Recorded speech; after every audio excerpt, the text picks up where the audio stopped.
In this video tutorial, I'll show you how we can leverage infrastructure as code to achieve an automated, repeatable, and consistent IAM solution on top of JOSSO. I'll begin by showing how we can simultaneously operate through a DevOps-friendly interface using Terraform configuration files and through a no-code interface using a visual designer tool. Let's start out with the DevOps-friendly method using Terraform. This is a Terraform configuration. First, we've got the JOSSO Terraform provider, IAMTF, configuration, which tells Terraform how to connect to our JOSSO server. Secondly, we define an identity appliance resource, which represents our IAM configuration. We can specify any number of configurations, making this really compelling for multi-tenant scenarios, which typically require a high degree of isolation among their environments. Now, the first thing we're going to specify is where users and entitlements are stored, as well as which attributes we're going to use and how those should be mapped to claims. The first thing we're going to specify is the coordinates and credentials of the authoritative directory server. Then, we'll define where groups and user entries are stored, which attributes we're going to be interested in, and how they should be mapped to claims.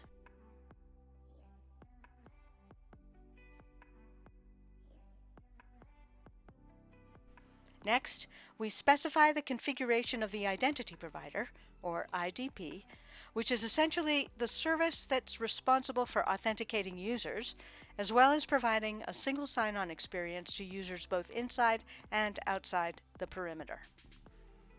Here we specify two things. One, that the IDP should rely on Active Directory to verify user credentials through an LDAP bind. And two, where to fetch the user details once authentication is successful.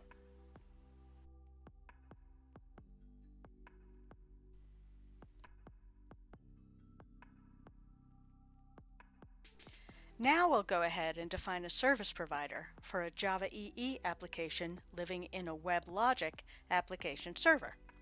This requires that we define two separate resources, one for the WebLogic server and the other for the application that's running on that server.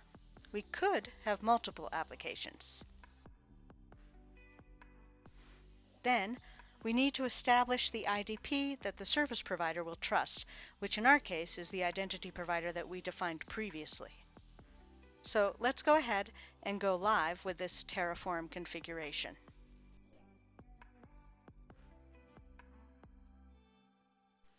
We issue a Terraform init for our provider to kick in and make sure that the target JOSSO EE is operational. Now, let's see if we can provision our configuration using the Terraform apply command. Before impacting on the target JOSSO server, a Terraform plan will be displayed. This is mainly the complete Terraform configuration that will be provisioned. As you can see, it includes many more resources, which are essentially defaults created for you automatically. You're free to override any of these by specifying your own as needed.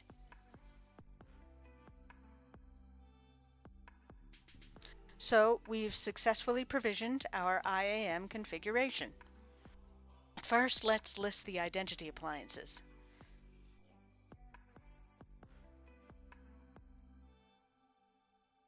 As you can see, it's been provisioned, but it hasn't been started yet, as the state is shown as projected. Okay, now let's start. As you can see, the state has now switched to started.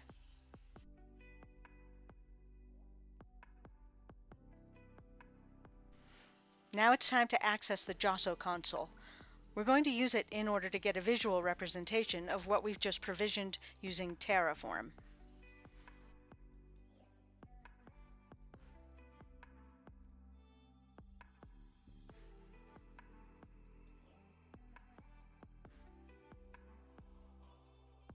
See how the resources we previously defined in Terraform are included in this graph? More specifically, Resources have been mapped to vertices and their dependencies as edges.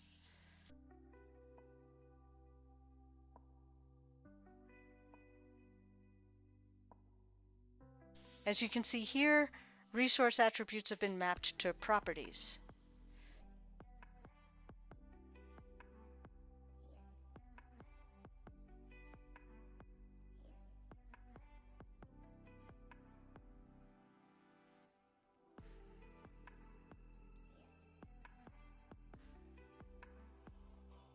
Now, let's have a look at WebLogic.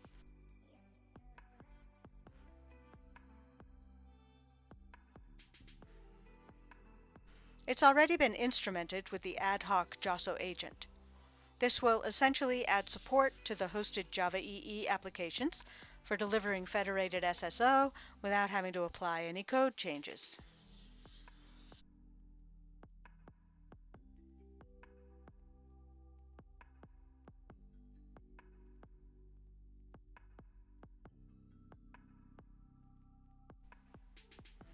Next, we're going to access our example service provider.